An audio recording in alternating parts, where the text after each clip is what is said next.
பார்த்து அவன் எரிச்சல் அடைந்தான், கலகம் பண்ணினான், விரோதமா செயல்பட்டான், தடைகள் செய்ய முயற்சி பண்ணான். எதுவுமே நடக்கல.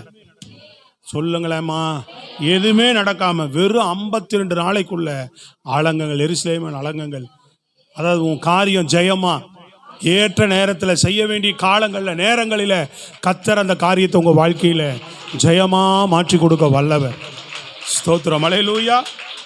அப்போ 17 நெகேமியா சொல்றாரு, அந்த நாட்களில் யூதாவில் உள்ள பெரிய மனிதர் 16 எங்கள் பகைஞர் எல்லோரும் அதை கேட்டபோது, எங்கள் சுற்றுப்புறத்தார் கட்டி முடிச்சுட்டாங்கன்னு சொல்லி எதிராளிகள் எல்லாம் கேட்டபோது, சுற்றுப்புறத்தாராகிய புறஜாதியார அனைவரும் எல்லாருமே, சத்துருக்களும் மட்டும் இல்ல, பகைஞரும் சரி, மற்ற எல்லாரும் அனைவரும் கண்டபோது, இவங்களுக்கு ஏகப்பட்ட எதிர்ப்புகள் இருக்குன்னு தெரியும், சுத்தி இருக்கிறவங்களுக்கு நிறைய நெருக்கடிகளை கொடுக்கறாங்கன்னு தெரியும். ஆனாலும் அனைவரும் கண்டபோது மிகவும் முனையற்று போய் இந்த கிரியை எங்கள் தேவனால் கைகூடி வந்ததென்று அறிந்தார்கள். இது தேவனால் இந்த காரியம் ஜெயமா முடிஞ்சது என்று எல்லாரும் அறிந்து கொண்டாங்க. இது அவங்க தேவன் செய்து முடிச்சாருப்பா.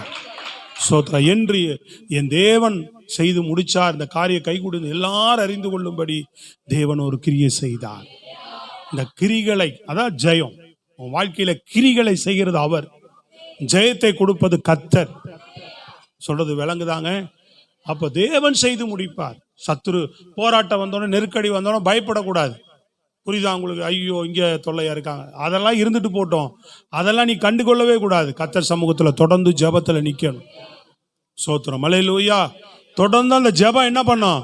திடீர்னு நல்லா வர உங்க பையனாகட்டும், வீட்டுக்காராகட்டும், உங்க பொருளாதாரமாகட்டும், திடீர்னு ஒரு நெருக்கம் வர மாதிரி தெரியலாம். ஐயோ பணம் குறைவா வர மாதிரி இருக்கு, இந்த மாதிரி பிரச்சனையா இருக்கு, ஜெபிக்க முடியல, உற்சாகமா இருக்க முடியல, இந்த மாதிரி சூழ்நிலைகள் வந்தாலும் உன் முழங்கால கரெக்டா முடக்கி நின்னா, இது மறுபடியும் அதெல்லாம் என்ன செய்வார் ஆண்டவர்? அப்படியே எல்லாத்தையும் மாற்ற ஆரம்பித்து உங்க காரியத்தை வெற்றியா முடிய பண்ணிடுவார். அப்புறம் அந்த சத்ரு முறிஞ்சு விழுந்துட்டான்னா உங்க வாழ்க்கையில தொடர்ந்து நீங்க எதுல எல்லாம் தோல்வியா இருந்தீங்களோ அதெல்லாம் வெற்றி பாதையில தேவன் உங்களை நடத்திக்கிட்டே இருப்பார். அந்த பாதையில அப்ப தேவ சமூகத்தில் நின்றுதான் அவனை தோக்கடிச்சு ஒரு காரியத்தை அடுத்த கட்டத்துக்கு ஜெயமா நீங்க முன்னேறி போகணும். அது பொருளாதாரமோ, அது ஆவிக்குரிய வாழ்க்கையோ, உங்க பிள்ளைகள் காரியமோ, உங்க சரீர சுகமோ, உங்க வாழ்க்கைக்கு எது தேவையோ அதுக்கு கர்த்தருடைய சமூகத்துல நிக்க நிக்க கர்த்தர் என்ன பண்ணுவார்? உங்களுக்கு உதவி செய்து, புரியுதா, உங்களுக்கு தயவு கிடைக்க பண்ணி சத்ருவின் மேல் ஜெயம் கொடுத்து, மூன்றுலையும் சத்ருவின் மேல் வெற்றியை கொடுத்து உங்க வாழ்க்கையை வெற்றியாக ஆண்டவர் மாற்றி விடுவார். நீங்க அதுக்கு ஆயத்தமாகணும். அதான் இன்னைக்கு ஆண்டவர் சொல்ற காரியம் தான். என்னவாகணும்? அதற்கு ஆயத்தமாகணும். எத்தனை பேர் ஆயத்தமாக விரும்புறீங்க?